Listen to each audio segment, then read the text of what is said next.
वंदे मातरम साथियों, आज हम देखने जा रहे हैं इतिहास में लेखन के मुगल कालीन इतिहासकार। साथियों, अपने प्रारंभ में प्राचीन इतिहास लेखन परंपरा, सल्तनत कालीन इतिहास लेखन परंपरा और अब मुगल कालीन को आज अंतिम रूप देंगे। साथी मित्रों, मैं आपसे थोड़ी सी प्रारंभ में बातचीत करना चाहूंगा वही कि एक थोड़ी से आप इतिहास में अनुसंधान को लेकर चिंतित हैं। मैं बार बार दोहरा रहा हूं और एक बार फिर दोहराता हूं कि जब आपने यहां से जुड़े हैं, आपने विश्वास किया है, तो पूर्ण रूप से आप निश्चिंत हो जाएं इस पोर्शन के लिए, यूनिट सी के लिए। और बाकी जो अन्य पोर्शन है उस पे ज्यादा से ज्यादा कवर करने का प्रयास कीजिए। ये मेरे पे छोड़ दीजिए, आप पूरी तरह से छोड़ दीजिए। मैं हैंड रिटन आपको पीडीएफ उपलब्ध करवाने का पूरा प्रयास करूंगा। अभी जैसे आज करवा दिए व्हाट्सएप ग्रुप में, सभी साथी व्हाट्सएप से जुड़ जाए, सभी साथी व्हाट्सएप से जुड़ जाए, व्हाट्सएप ग्रुप में मैं भेज दूंगा। और दूसरा क्या है कि जो अपना जैसे ही पूरा होगा, पूरा होने के बाद मुझे लगेगा कि मेरे पास बहुत सी बुक्स हैं कि ये टॉपिक इन बुक्स में से हो सकते हैं, यहां से ये टॉपिक पढ़ना चाहिए हमको, तो मैं आपको उसकी पीडीएफ बना के भेज दूंगा, जो भी टॉपिक जिस बुक में भी उपयुक्त लगा। तो आप इसकी ज्यादा चिंता नहीं करें, ये बार बार मैं दोहरा रहा हूं क्योंकि हमें दूसरों से आगे निकलना है और दूसरों से आगे निकलने के लिए हमें व्यवस्थित रणनीति अपनानी होगी। साथियों, मैं व्हाट्सएप ग्रुप में जब भी वीडियो अपलोड करूंगा, व्हाट्सएप ग्रुप में डाल दूंगा। अभी वीडियो अपलोड कर दिया गया है, जो देखना चाहे देख सकते हैं। ठीक है, तो ज्यादा नहीं तो बार बार चेक करना है, नए अपने को चिंतित होना है, अच्छी तरह से पूर्ण होगा और बहुत ही व्यवस्थित पूर्ण होगा। ये ध्यान रखिए, इस पोर्शन पे आप निश्चित होइए। बाकी अन्य पोर्शन पर ध्यान दीजिए, टाइम अपने पास कम है, ज्यादा से ज्यादा अपने को कवर करना है और निश्चित तौर पे हम कवर करेंगे। तो हम बात करते हैं साथियों आज मुगल कालीन प्रमुख इतिहासकारों की। अब मुगल कालीन प्रमुख इतिहासकार कौन कौन है, हम एक एक करके चर्चा करते हैं। मुगल कालीन प्रमुख इतिहासकार। अब देखिए मित्रों, यहां अपने ध्यान रखेंगे कि मुगल कालीन जो प्रमुख इतिहासकार है, इनमें सबसे पहला इतिहासकार तो पहला शासक ही है मुगल वंश का। कौन? बाबर। अब बाबर पर हम चर्चा कर लेते हैं। बाबर है जो मुगल बादशाह है, ये बादशाह होने के साथ साथ में एक इतिहासकार भी था। जैसा हम सभी को इतिहास के विद्यार्थियों को पता रहता है, इनकी जो रचना है ये तुजुक ये बाबरी है, और ये तुजुक की बाबरी जो रचना है, इस रचना तुजुक की बाबरी रचना का क्या किया गया था साथियों, किस भाषा में इसको लिखा गया था? ये चगताई तुर्की भाषा में लिखी गई है। और ये चगताई तुर्की है, ये बाबर की मातृभाषा थी बाबर की, चगताई तुर्की, और इसमें तुजुक की बाबरी को लिखा गया है। एक मध्यकालीन फैक्ट रहता है, हमें फैक्ट नहीं पढ़नी, हमें इस इतिहास में अनुसंधान में ये पढ़ना है कि ये बुक हमें क्या देती है इतिहास लेखन में। तो यहाँ अपने को देखना है साथियों कि ये जो बुक है ये 3 भागों में विभक्त है। कितने भाग में विभक्त है? 3। ये 3 भाग कौन कौन से हैं? एक तो इसमें पहला, दूसरा और तीसरा। पहला भाग है, उसमें 1503 और 4, 1503 व 1504 की वर्षों की घटनाओं का उल्लेख है, इसमें। और दूसरा जो है, इसमें दूसरे में 1508 से लेकर 1519 तक के वर्षों का उल्लेख है, वर्षों की घटनाओं का उल्लेख है। तीसरा पोर्शन है, इसमें 1520 से 1525 तक के वर्षों का उल्लेख है। देखिए मित्रों, यहां थोड़ा सा ध्यान रखना है अपने को कि ये 3 भागों में विभक्त है, और ये जो 3 भाग है ये 1503-4, 1508 से 19, 1520 से 25, यानी कुल मिलाकर जो मुगल बादशाह था बाबर, उसके 18 वर्षों का उल्लेख है, उसके जीवन के 18 वर्षों का उल्लेख इस रचना में रहता है। हालांकि वो लगभग 47 वर्ष तक जिया था, परंतु 18 वर्ष का उल्लेख रहता है। ये ध्यान रखेंगे, कितने वर्ष का उल्लेख रहता है? 18 वर्ष का। और इन का उल्लेख होता है, क्योंकि हम ऐसे क्यों देख रहे हैं? इसलिए देख रहे हैं कि यहां से ऐसा क्वेश्चन बनेगा। क्या बनेगा कि बाबरनामा, इस तुझे के बाबरी को क्या कहते हैं? बाबरनामा भी कहते हैं। कि बाबरनामा के बारे में सत्य कथन है, असत्य कथन है। ये लेखन में हमसे पूछा जा सकता है कि चगताई भाषा में थी ये, इसमें ये वर्णन था, इसमें ये इस साल में लिखा गया था, इतने साल के लिए लिखा गया था। तो ये सभी बातें अपने को ये ध्यान रखनी है। इसके साथ में मोटे तौर पर हमें ध्यान रखना है कि यहां क्या है कि बाबर ने भारत की, इस पुस्तक में भारत की ऋतुओं, वनस्पति, फूलों आदि के बारे में बहुत ही जिक्र किया है। देखिए बहुत ज्यादा जिक्र किया है, हालांकि ये देखेंगे। अब मैं एक एक करके आपको बोल के बताता हूं, ये लिखित में आपको मिल जाएगा पीडीएफ में, कि ये ऋतु के बारे में बात करते हैं। विशेषकर वर्षा ऋतु को कहते हैं कि वर्षा ऋतु बहुत ही सुहावनी है, बहुत ही सुहावनी वर्षा ऋतु को बताते हैं भारत की, एक बात।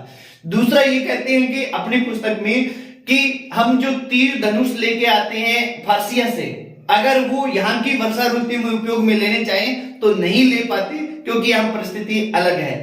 भारत की प्रकृति, पहाड़, जलवायु, यहाँ का मौसम, यहाँ के लोग, यहाँ के लोगों की भाषा पूरी दुनिया से अलग बताते हैं। वो ज्यादातर जगह वो बाबरनामा में भारतीयों की प्रशंसा करते हैं। ज्यादातर स्थानों पर भारतीयों की क्या की गई है? प्रशंसा की गई है साथियों, ये ध्यान रखना है। परंतु साथ में ही अपने को ये ध्यान रखना है कि बाबर की रचना में विरोधाभासी कथन मिलते हैं उनके स्वयं की। एक जगह वो बहुत अधिक प्रशंसा करते हैं, तो दूसरी जगह ये कहते हैं कि भारतीय लोग हैं ये बिल्कुल असभ्य थे। वहीं आगे की लाइन में वो लिखते हैं कि भारतीय लोग शून्य से संख तक की गिनती जानते थे, जबकि पूरी शेष संसार के शेष दुनिया के लोग हैं वो 1 लाख तक की गिनती जानते थे। भारतीय उनसे कोसों आगे थे। वो ये भी उल्लेख करते हैं कि यहाँ का आर्थिक जीवन ज्यादा अच्छा नहीं था। यहाँ मजदूर, कामगार का एक समूह, बड़ा समूह था जो हर समय तैयार मिलता था, और ये कामगारों का समूह है, ये वंशानुगत होता था। यानी पिता जो कार्य करता था वही पुत्र करता था, उससे आगे वाला पुत्र भी वही करता था, यानी वंशानुगत समूह था। इस तरह का उल्लेख करते हैं। यानी ये भारत में बहुत कम समय रहे, मात्र 4 वर्ष ही रहे। अगर हम कहें तो 1526 से 1530 शासक बनने के बाद, मुगल बादशाह बनने के बाद, फिर भी इन्होंने बहुत कुछ लिखने का भारत के बारे में प्रयास इस अपनी रचना में किया है। विशेषकर यहाँ की प्राकृतिक चीजों के बारे में, ऋतुओं के बारे में, वनस्पति के बारे में, फलों फूलों के बारे में बड़ा विस्तार से वर्णन दिया है। इसके अलावा सामाजिक जीवन, आर्थिक जीवन के बारे में भी इन्होंने विस्तार से लिखा है। ज्यादातर अपनी रचना में इन्होंने भारत की प्रशंसा की है, परंतु कहीं कहीं इन्होंने विरोधाभासी बातें की है, बिल्कुल उल्ट बातें भी की है। कहीं प्रशंसा की है तो आगे जाकर उसी का पूरी तरह से भारत की निंदा भी की है। तो ये विरोधाभासी रहता है।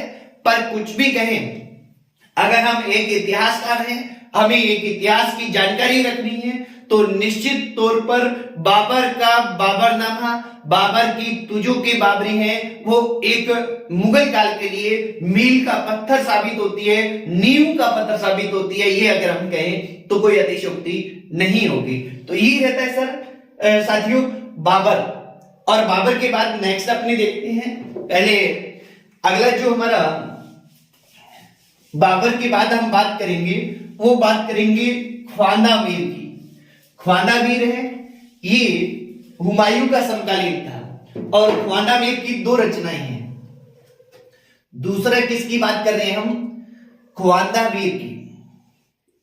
और इस ख्वांदा मीर की 2 रचनाएं रहती हैं साथियों। एक तो है हुमायूं नामा। कौन सी है? हुमायूं नामा। जैसे हम सभी को पता रहता है कि प्रसिद्ध जो हुमायूं नामा पूछा जाता है, दूसरी है कानून-ए-हुमायूं। जैसा हम सभी को पता है कि हमें जो हुमायूं नामा प्रसिद्ध रहता है वो गुलबदन बेगम का रहता है। अपने इसके बाद गुलबदन बेगम की बात करेंगे, परंतु गुलबदन बेगम के अलावा जो हुमायूं नामा लिखा है वो ख्वाजा मीर ने लिखा है। और ये ख्वाजा मीर है, ये हुमायूं का विश्वसनीय था। हुमायूं के इसे अपने साथ सैनिक अभियानों पर भी लेकर जाता था। सैनिक अभियानों पर इस ख्वाजा मीर को हुमायूं है वो लेकर जाता था साथियों।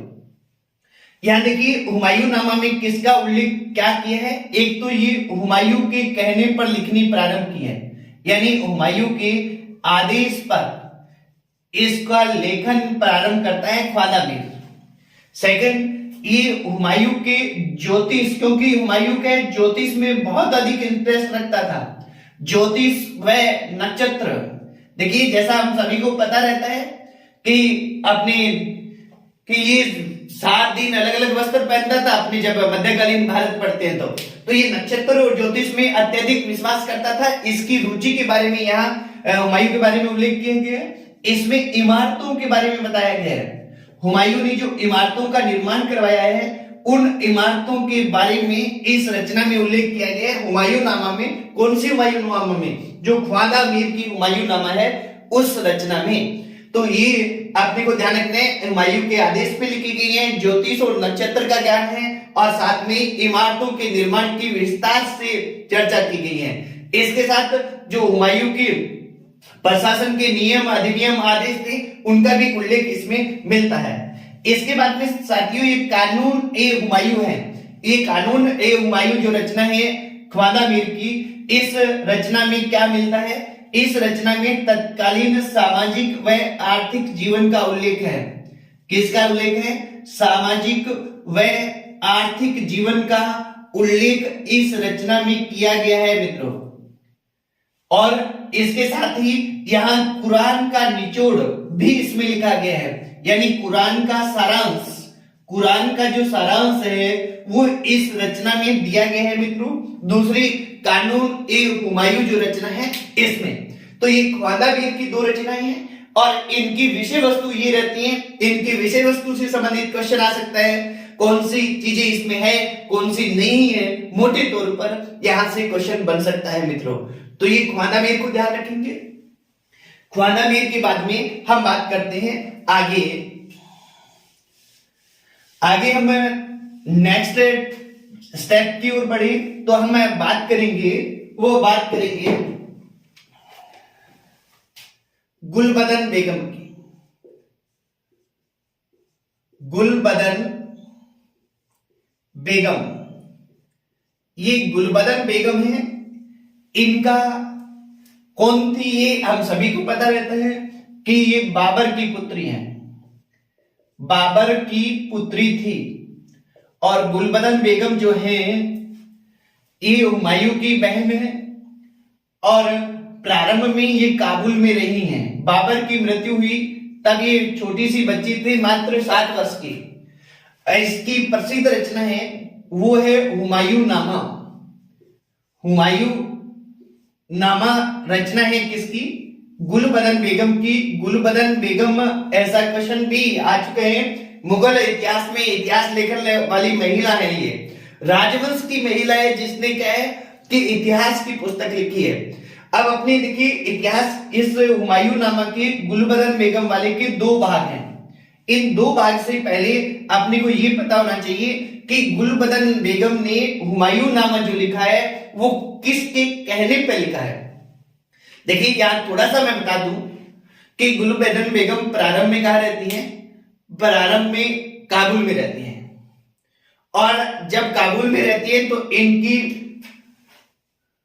महाम बेगम है वो देखभाल करती है। और महाम बेगम है, इसकी क्या होता है कि महाम बेगम की सभी संतानों की मृत्यु हो जाती है, तो गुलबदन बेगम को ये गोद ले लेती है। और जैसे ही महाम बेगम की मृत्यु होती है तो ये अपने पास, भाई के पास, हुमायूं के पास आ जाती हैं और हुमायूं इनकी अच्छी देखभाल करता है। हुमायूं की मृत्यु के बाद अकबर के पास ये रहती हैं और अकबर क्या है कि इनकी अच्छी देखभाल करता है, हरम की महिलाओं के साथ पूरी सुख सुविधाएं देता है, क्योंकि ये इनकी बुआ थी। और साथ में ही अकबर ये कहता है कि आप पुस्तक लिखें हुमायूंनामा। मोस्ट इंपोर्टेंट है, ध्यान रखेंगे, गुलबदन बेगम पुत्री बाबर की, बहन हुमायूं की, परंतु अकबर के कहने पर हुमायूं नामक पुस्तक लिखना प्रारंभ करती है, पुस्तक लिखती है, ये ध्यान रखेंगे। इसके दो भाग हैं, भाग एक और भाग दो। भाग एक में बाबर का उल्लेख है, ये संक्षिप्त है, और इस संक्षिप्त भाग में किसका उल्लेख है? बाबर का। और भाग दो में हुमायूं का उल्लेख है, हुमायूं का उल्लेख भाग दो में है। ये ध्यान रखने, नाम इसका हुमायूंनामा है, परंतु इसमें बाबर का उल्लेख है पहले वाले भाग में, ये अपने ध्यान रखेंगे। तो ये हमारी गुलबदन बेगम और इनकी रचना। इसके बाद में नेक्स्ट आगे की ओर बढ़ते हैं हम। आगे इसके बाद में हम देखते हैं, वो देखते हैं अबुल फजल को। अबुल फजल मुगल इतिहास काल का एक प्रसिद्ध इतिहासकार रहा है, अबुल फजल। अब देखिए यहां ये ध्यान रखने साथियों कि अबुल फजल से संबंधित वैसे क्वेश्चन बन सकता है क्योंकि इसका कनेक्शन राजस्थान से था, और राजस्थान का ये पेपर है, इस कारण इसका क्वेश्चन बन सकता है। राजस्थान से कनेक्शन कैसे था? हालांकि इसका जन्म कहां हुआ है? इसका जन्म आगरा में हुआ है, परंतु इसके पिता थे शेख मुबारक, और ये शेख मुबारक कहां के रहने वाले थे? शेख मुबारक नागौर के रहने वाले थे। इनके पिता शेख मुबारक हैं, वो नागौर के रहने वाले थे, तो इनका संबंध राजस्थान के नागौर से था, ये ध्यान रखेंगे। अबुल फजल का, इनके बड़े भाई फैजी थे, वो भी अकबर के दरबार में थे। इनकी प्रसिद्ध रचना कौन सी है? अकबरनामा है। अकबरनामा इनकी प्रसिद्ध रचना है, और इस अकबरनामा को इन्होंने लिखा है, वो 3 भागों में लिखा है। इसके 3 भाग हैं, अकबरनामा के 3 भाग हैं। पहला जो भाग है, इस पहले भाग में क्या लिखा गया है? इस पहले भाग में तैमूर से लेकर, ये माना गया है कि तैमूर का वंशज था कौन? बाबर। तैमूर से लेकर हुमायूं, तैमूर से लेकर हुमायूं तक का इतिहास है पहले में। इसके बाद में दूसरे में अकबर का इतिहास है। अकबरनामा के दूसरे भाग में अकबर का इतिहास है, और अकबर का इतिहास है इनकी मृत्यु होती है 1602 में, उससे पूर्व तक का इतिहास, ये अकबर का इतिहास दूसरे भाग में लिखते हैं। इसके बाद में तीसरा जो भाग है, इस तीसरे भाग में किसका उल्लेख रहता है साथियों? तीसरा भाग है, उसको कहते हैं आइन ए अकबरी। ध्यान रखेंगे, हम अकबरनामा और आइन ए अकबरी को एक ही समझते हैं, हालांकि ये एक ही है, परंतु मूल पुस्तक कौन सी है? मूल पुस्तक है अकबरनामा। अकबरनामा के 3 भाग हैं, इस 3 भाग में तीसरा भाग क्या है? आइन ए अकबरी है। तीसरा भाग क्या कहलाता है? आइन ए अकबरी कहलाता है। और इस आइन ए अकबरी में मुख्यतः किसका उल्लेख है? इसमें उल्लेख है सामाजिक एवं आर्थिक जीवन का, सामाजिक एवं आर्थिक जीवन का उल्लेख इस भाग में रहता है साथियों। सामाजिक एवं आर्थिक जीवन जो है, इसका उल्लेख इस तीसरे भाग में रहता है, और ये तीसरा भाग पुनः आगे 5 खंडों में विभक्त है। कितने खंडों में विभक्त है? तो आईने अकबरी कितने भाग है, कितनी खंड है? आईने अकबरी के 5 भाग अथवा 5 खंड है। अकबरनामा के 3 है, और अकबरनामा का एक भाग यानी तीसरा भाग, इसका 3 में से एक भाग यानी तीसरा भाग आईने अकबरी है। आईने 5 भागों में विभक्त है। आईने अकबरी में सामाजिक और आर्थिक जीवन का उल्लेख है, जबकि पहले वाले 2 भागों में ये रहता है तैमूर से हुमायूं तक का वर्णन, और इसमें अकबर का इतिहास रहता है साथियों। ये हमारे थे अबुल फजल। इसके बाद में हम बात करते हैं वो बात करते हैं अल बदायूनी की। अल बदायूनी है, ये अगले हमारे इतिहासकार हैं, प्रमुख इतिहासकार। इसमें अल बदायूनी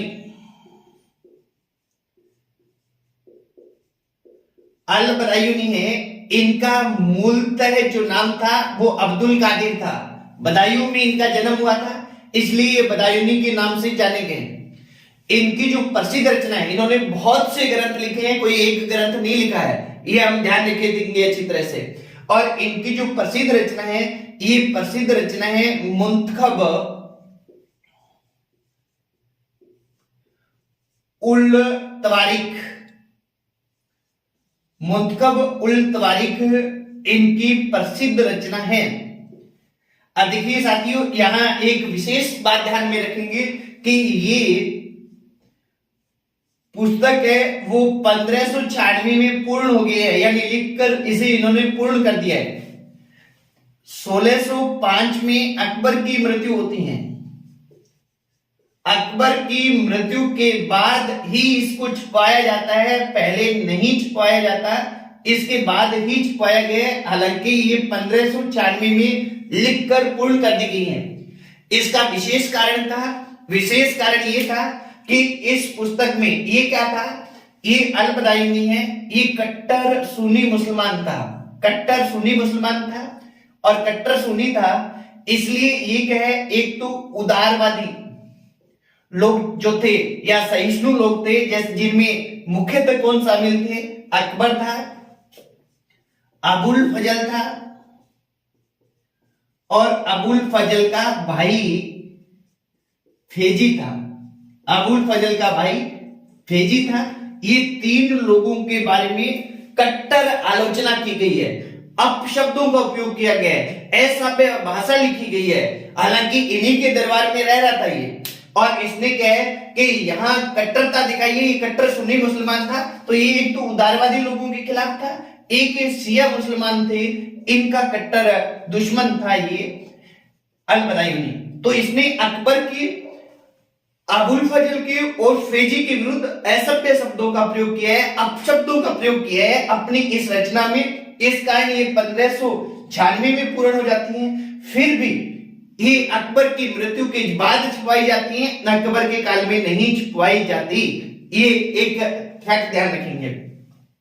दूसरा अपने ये ध्यान रखेंगे कि इसके भी 3 भाग हैं। कितने भाग हैं? मुंतखब उल तवारीख के भी 3 भाग है साथियों।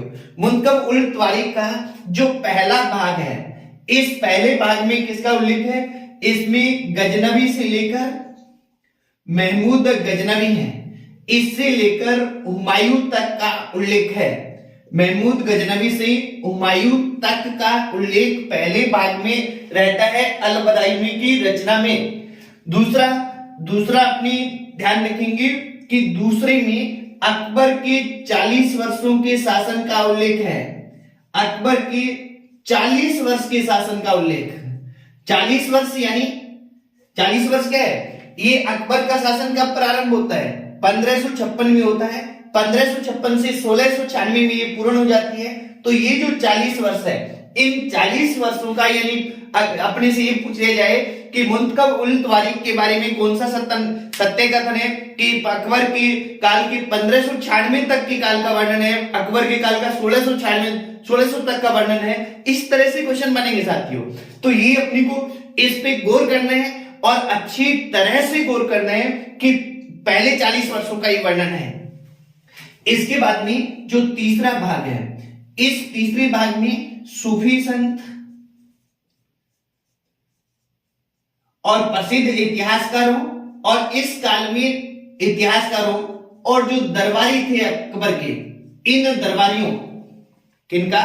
तीसरे में सूफी संतों, इतिहासकारों और अकबर के दरबार में जो दरबारी थे उनकी जीवनियों का उल्लेख है, उनकी जीवनियां लिखी गई हैं। कि कौन से में? तीसरे भाग में मुंतखब उल तवारीख के।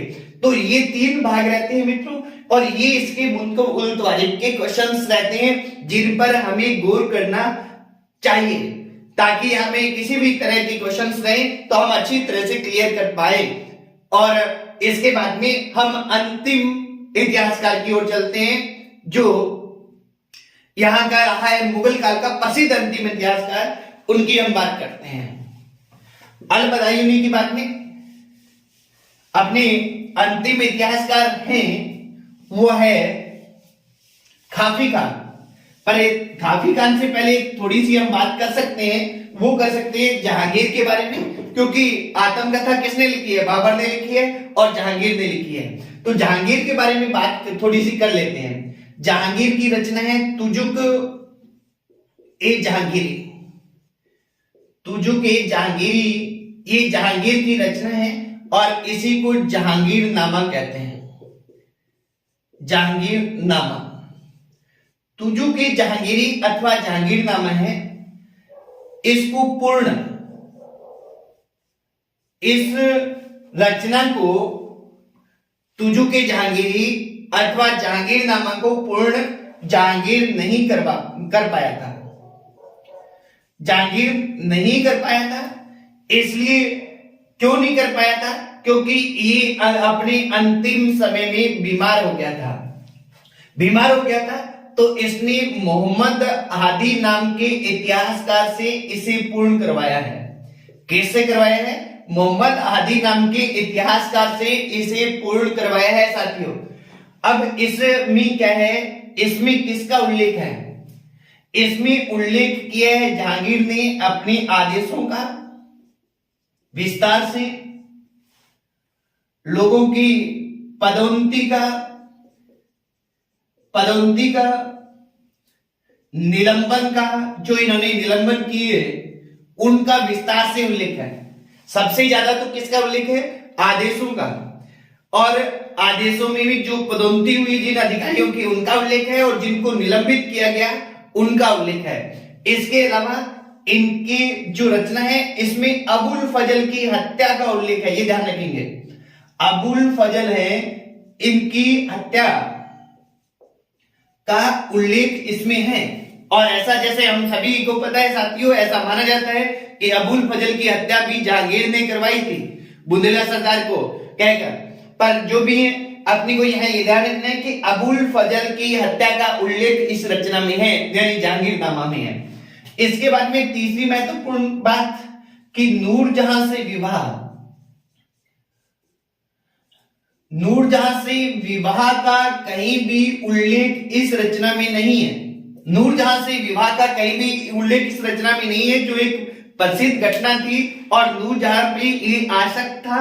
और नूरजहां एक मुगल काल की ऐसी महिला रही है साथियों, जो क्या करती थी, शासक के साथ उसके भी हस्ताक्षर सरकारी आदेशों पर होते थे नूरजहां के, जो इतनी प्रभावी रही हैं, उससे विवाह का उल्लेख कहीं भी इस रचना में नहीं हुआ है। बाकी लगभग जो चीजें थी जहांगीर के काल की चीजें थी, उनके बारे में जहांगीर ने लिखा है। पूर्ण नहीं कर पाए अंतिम समय में बीमार होने के कारण, मोहम्मद हादी ने इसको पूर्ण किया है। तो अपने अंतिम इतिहासकार की ओर बढ़ते हैं। अंतिम इतिहासकार की हम बात कर रहे हैं, वो इतिहासकार है खाफी खान। खाफी खान की रचना कौन सी है? खाफी खान है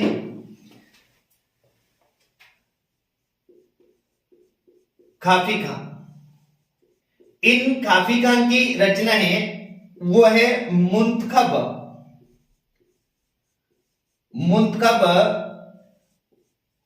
उल लुबाब। मुंतकल उल लुबाब, ये इनकी रचना है, इनकी खाफी खान की। और खाफी खान किसके समकालीन थे? ये औरंगजेब के समकालीन थे, औरंगजेब। और यहां अपने को ये ध्यान रखना है साथियों कि औरंगजेब कट्टर मुस्लिम था और उसने इतिहास लेखन पर प्रतिबंध लगा दिया था। इतिहास लेखन पर प्रतिबंध लगा दिया है किसने? औरंगजेब ने प्रतिबंध लगा दिया। फिर भी प्रतिबंध लगा दिया, फिर भी क्या हुआ साथियों? फिर भी ये जो प्रतिबंध लगाने के बावजूद ये खाफी का है, ये रचना लिखता है मुंतकल उल लवाब। मुंतकल उल लवाब उसने रचना लिखी है। रचना लिखने के बावजूद क्या करता है? रचना लिखने के बावजूद ही इसको ये छिपाए रखता है। छिपाए क्यों रखता है? क्योंकि यहां प्रतिबंध था, और जैसे ही औरंगजेब की मृत्यु होती है 1707 में, और इनकी मृत्यु के बाद में इसका प्रकाशन करवाता है। ये प्रकाशित कब होती हैं? औरंगजेब की मृत्यु के बाद होती हैं, और इसके कुल 3 भाग थे। मुतकल उब लवाब के भी कितने भाग है मित्रों? इसके भी 3 भाग है। अच्छे से ध्यान रखेंगे, इसके कितने भाग हैं? इसके भी 3 भाग हैं। और ये 3 भाग में किस किस का वर्णन है? जो पहला भाग है, कौन सा? पहले वाला भाग। इस पहले वाले भाग में उल्लेख है मित्रों, किसका उल्लेख है? इस पहले वाले भाग में उल्लेख है जो मुस्लिम अभियान है, स्टार्टिंग। इसमें सीधा लिखा हुआ है मुस्लिम अभियान, जो प्रारंभ में मुस्लिम अभियान हुए वहां से लेकर लोधी वंश तक, वहां से लेकर लोधी वंश तक का उल्लेख है। या ये ध्यान रखेंगे, प्रारंभ से लेकर लोधी वंश तक का उल्लेख किसमें है? मुस्लिम प्रारंभ मुस्लिम अभियान है, वहां से लेकर लोधी वंश तक का उल्लेख पहले भाग में। किसकी रचना में? मुंतकल उल लवाब की रचना में। इसको अच्छे से गौर करेंगे। नंबर 1 बात। नंबर दो वाली बात है वो ये है साथियों कि इसमें आगे किसका उल्लेख है? आगे बाबर से लेकर, कहां से लेकर? बाबर से लेकर मोहम्मद शाह, जो मुस्लिम मुगल बादशाह होते हैं, बाबर से लेकर मोहम्मद शाह मुगल बादशाह तक का उल्लेख आगे रहता है। बाबर से मोहम्मद शाह तक का। क्लियर है? इसके बाद तीसरा जो पोर्शन है, इस तीसरे पोर्शन में औरंगजेब के काल का उल्लेख है, जिससे छिपाकर लिखी गई थी उसके बारे में, उसके काल का उल्लेख है। तो औरंगजेब के बारे में जानकारी हमें इस ग्रंथ से मिलती है मित्रों। तो ये हमारे खाफीकार का ग्रंथ है, और ये जो हमारे प्रमुख मुगल कालीन इतिहासकार है, मुगल लेखन परंपरा की बात हमने पहले कर ली कि क्या क्या विशेषताएं थी, कैसे कैसे थी, और यह ये प्रमुख इतिहासकार रहे हैं, और इनकी हम यह बात कर रहे हैं। तो साथियों अभी आगे अपने जो व्हाट्सएप ग्रुप है साथियों के, जो अपना ऐप के माध्यम से हम जुड़े हुए हैं, उसमें आप अपने नंबर भेजना, आपको जोड़ दिया जाएगा, और आपको पीडीएफ और सारा सिस्टम इसका मिलेगा। पूर्ण रूप से इस पे आप विश्वास कर सकते हैं। हम चाहेंगे कि मैक्सिमम से मैक्सिमम कवर इस पोर्शन में हम करें, जिसको कोई भी नहीं करवा रहा, और जिसको कोई भी ऑथेंटिक बुक्स है या प्रॉपर नहीं मिल रही। और इन्हीं शुभकामनाओं के साथ आज इतना ही। जय हिंद, वंदे मातरम।